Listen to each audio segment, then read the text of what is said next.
Si chiama Le parole dal CUR ed è la mostra concorso promossa dalla Città Fiera con il patrocinio di Arlef che promuove la lingua friulana attraverso le parole che raccontano tradizioni, valori e spirito friulano. E la parola magica vincitrice in questa prima edizione è Cumbinin. Sentiamo il presidente dell'Arlef, Eros Cisilino.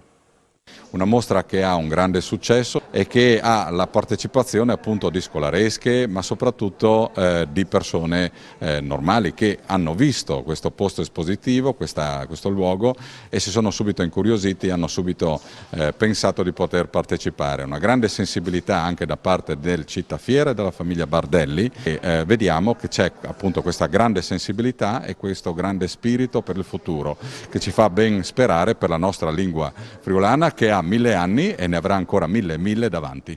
In questo caso il friulano ha la capacità espressiva di esprimere valori e tradizioni con queste parole.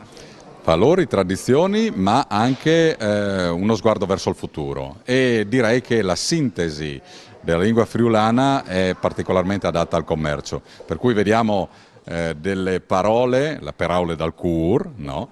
Che sono particolarmente adatte al mondo del lavoro. Cumbinin, in tan bundi, insomma sono tutti modi di dire che direi che centrano perfettamente quello che è la praticità del mondo friulano, ma anche la grande capacità lavorativa, la grande qualità lavorativa, rispetto dei tempi, rispetto delle economie, direi insomma un sistema Friuli che viene manifestato molto bene dalla lingua friulana.